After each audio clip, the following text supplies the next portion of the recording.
Na umezungumza kabisa, umekiri kwamba uko tayari kusainiwa na Diamond kama ikitokea. Ya, ikitokea ni biashara. Hata wewe brother kama una mtonyo tu tunakaa hapa mimi nataka mchawi pesa familia. Ibra, hauogopi pengine kusainiwa WCB wakati ulitoka Konde Gang kulikuwa na mitafaruku? Huogopi kwamba pengine lebo ni zile zile, Tanzania ni ile ile? Na ndio maana nikasema ni biashara. Kwa hata mzee Diamond akija ni paper, karatasi linasema nini? Mkataba ambao tuna sign, kwa sababu mkataba ndo kila kitu, mkataba ndo biashara, na yale ndo yanakuwa ndo makubaliano ya biashara yangu mimi na yeye. Kwa inategemea na yeye analeta biashara gani. Yeah. Kujua kitu kimoja Ibra, yawezekana pengine kwenye zile kudai haki zako hakimiliki labda ule ambao tu bilioni 1. Yeah. Simba kuna mchango pengine amefanya kwa engo fulani kusababisha pengine Chinga kupata haki zake miliki, lakini pia na masuala madai ya B na vitu kama hivyo. Kuna sehemu amekusaidia hapo? Yeah, of course.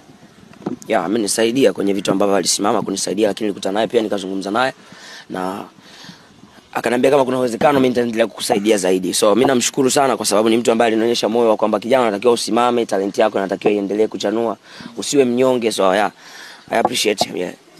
Ibra, utakuwa na continuity ya karibu wako wewe na uko WCB, kwa maana tuliona Angela alipoondoka alikuja WCB alipewa gari na Zuchu, lakini mwisho wa siku mpaka sasa hivi amepotea. Labda upande wako wewe haikupi mshtuko wote? Mimi sina mshtuko wote kwa sababu niko sawa, na ukiniona nazungumza nimetoka mwanzo kwamba ni binadamu mwenye akili timamu. Mimi na akili zimetimia kichwani, kwa siwezi kufanya vitu ambavyo nahisi vina understatement au vitu ambavyo baadaye vitakuwa ni nothing, kwa sababu mimi ni kijana na familia, nategemewa na wazee na watu kibao na wanangu. So yeah, ni asante. Labda kuna kitu inawezekana Simba amefanya kwako ndio maana Ibra kaamua kumpost na kumwambia asante. Na mkijua vitu vyote kesho kutwa mtona vitu vingine.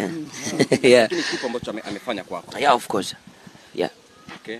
Ilikuwa rahisi kwa sababu unajua miongoni mwa watu ambao walikuwa wakiuvaa ugomvi wa Konde ni Ibra. Of course mlikuwa ni kama familia. Na mara chache tunaona ikitokea battle za Harmonize na Wasafi, Ibra utakaa mbele kupigana hiyo battle.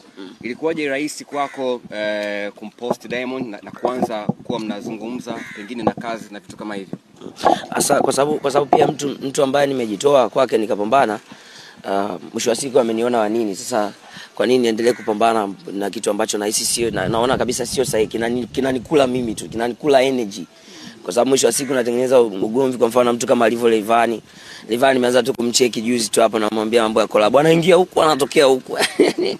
Unaona kabisa kwamba mchizi kumbe alibaiti alikechi, umeona. Lakini at the end of the day ni maisha na yanatakiwa yaendelee. Kwa mimi nimeona hamna sababu ya kuwa na matabaka magomvi. Mimi sina ugomvi na mtu bro.